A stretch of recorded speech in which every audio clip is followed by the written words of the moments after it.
നാട്ടുകാർ പറയണതൊന്നും കുഞ്ഞിമാളു കണക്കാക്കണ്ട. ചുമ്മാ വിടുക പറയാതെ പോകുന്നേ. എനിക്കറിയില്ലേ പൈസക്കുള്ള സ്വഭാവമൊക്കെ. വായുകൊണ്ട് പറയാൻ ചെലവൊന്നുമില്ലല്ലോ. ഞങ്ങള് പാവങ്ങളാ, എങ്ങനെയെങ്കിലും ഞങ്ങൾ ജീവിച്ചു പോയിക്കോട്ടെ. അതിന്റെ ഇടയില് ഇത്തരം വർത്താനം പറഞ്ഞ് തോണ്ട വരാതിരുന്ന മതി.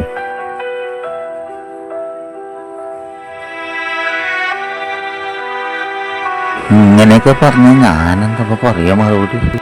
എനിക്ക് ഇഷ്ടാ കുഞ്ഞിമാളൂന്. ആയിക്കോട്ടെ, ഞാൻ വിശ്വസിച്ചു. എന്നെ അങ്ങോട്ട് വിശ്വസിച്ചൂടെ? അതല്ല ഇപ്പൊ ഈ പറഞ്ഞത് വിശ്വസിച്ചോന്ന്. നീ സമ്മതിച്ച ഞാൻ അമ്മയോട്ട് സംസാരിക്കും. കുഞ്ഞിന്റെ അമ്മ ഇത് കേൾക്കേണ്ട താമസമുള്ള എന്റെ ജോലി പോകും. ഞാൻ ഇങ്ങനെ അങ്ങ് ജീവിച്ചു പോയിക്കോട്ടെ എന്റെ കുഞ്ഞെ. നിങ്ങൾക്കൊക്കെ എന്തും ചേരും. ഞങ്ങളുടെ പാവങ്ങളാ, എനിക്കറിയല്ല.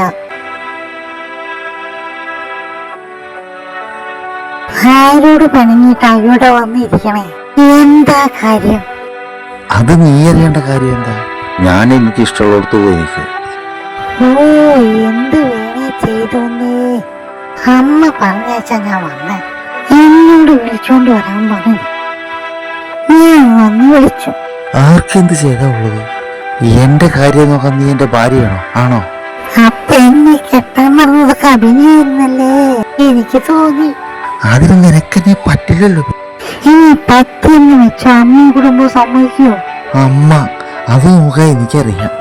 നീ തയ്യാറാണോ? ആദ്യം നിന്നെ വേണമല്ലോ ഞാൻ കെട്ടാൻ. നീ അമ്മയുടെ കാര്യമൊന്നും അന്വേഷിക്കണ്ട. അതൊക്കെ എന്റെ ചുമതലയാണ്. നീ നിന്റെ കാര്യം പറ. അത് പറഞ്ഞു. എനിക്ക് വട്ടൊന്നുമില്ല കുഞ്ഞെ.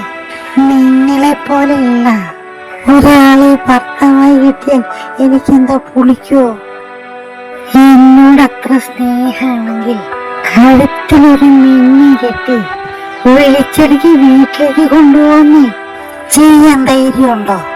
ആ ഉണ്ട്, പക്ഷേ ഇറങ്ങി വരണം കൂടെ. ക്ഷേത്രത്തിലെത്തിയ കാലി കെട്ടി വീട്ടിലേക്ക് വിളിച്ചോണ്ട് പോയ സ്നേഹം എന്ന് ഞാൻ പറയൂ. വാക്ക് എന്നാ നീ ഒരുങ്ങിക്കൊന്ന നാളെ ക്ഷേത്രത്തിൽ വെച്ച് കാണാം. ചതിക്കരുത്. ഉറപ്പിച്ചെങ്കിൽ വാ, വീട്ടിലേക്ക് പോകാം. വാക്കാണെങ്കിൽ വാക്ക് പറഞ്ഞ വാക്കാണ്, എനിക്കിഷ്ടമാണ്. നീ വാ, പോകാം.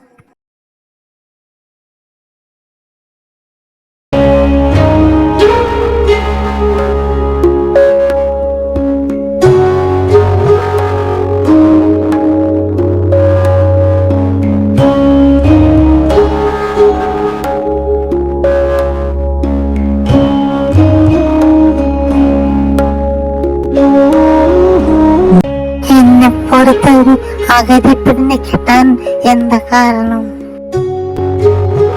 നിന്നെ പോലത്തെ ഒരു സുന്ദരിയെ ആരാണ് ഇഷ്ടപ്പെടാതിരിക്കുക? ആദ്യം എനിക്ക് അബദ്ധം പറ്റി. ആവശ്യമില്ലാതെ കുറെ അന്വേഷണം നടത്തി. കുട്ടിക്കാലത്തെ എനിക്ക് നീ വളരെ ഇഷ്ടമായി.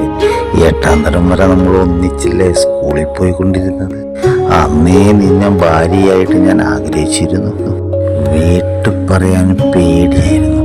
വീട്ടുകാരുടെ ഇഷ്ടത്തിന് കുറെ പെണ്ണ് തേടി നടന്നപ്പോഴൊക്കെ ഈ സുന്ദരി കുട്ടിയെ ഏതെങ്കിലും കള്ളുകുടിയാൻ കൊണ്ടുപോയി കശക്കി പിഴിഞ്ഞെറിയൂ എന്നുള്ള സങ്കടവും പേടിയായിരുന്നു എനിക്ക്. മനസ്സ് നിറയെ നീയായിരുന്നടി. ഞാൻ പോയി കാണുന്ന പെണ്ണുങ്ങൾക്കൊന്നും എന്നെ ഇഷ്ടപ്പെട്ടില്ല. അങ്ങനെ നടന്ന് ചെരുപ്പ് തേഞ്ഞത് മിച്ചം. എത്ര കൊല അലഞ്ഞ് നടന്ന് ഞാൻ പെണ്ണ് തേടിയിട്ടിട്ട് പെണ്ണ് തേടി ഇറങ്ങുമ്പോൾ മുടപ്പിലാശ്ശേരി ദേവിയോട് ഞാൻ പറയും, എനിക്കെന്റെ കുഞ്ഞിമാളൂന് മാത്രം മതിയെന്ന്. എന്ന് ചോദിച്ചു നോക്കടി നീ ഭഗവതിയോട്. അമ്മ പറഞ്ഞു തരും നിന്നോടുള്ള എന്റെ സ്നേഹം. എനിക്കും ഇഷ്ടായിരുന്നു. കാശില്ലാത്ത വീട്ടിലെ പെണ്ണല്ലേ, മോഹിക്കാനൊന്നും പാടില്ലല്ലോ. എന്നോട് ഇങ്ങനെ ഇഷ്ടാണോന്ന് ചോദിക്കുമ്പോഴൊക്കെ എനിക്ക് സങ്കടം വരാറുണ്ട്. സ്വന്തം ഇഷ്ടം പറയാൻ പോലും എനിക്ക് ഭാഗ്യമില്ലല്ലോ. സന്തോഷിക്കേണ്ട ദിവസമല്ലേ? വാ, നമുക്ക് പുറത്തൊന്നും ഇറങ്ങാം. നമ്മളെ വീടും പരിസരവും പഴതിലും ഭംഗി കൂടിക്കാണും ഇപ്പോ.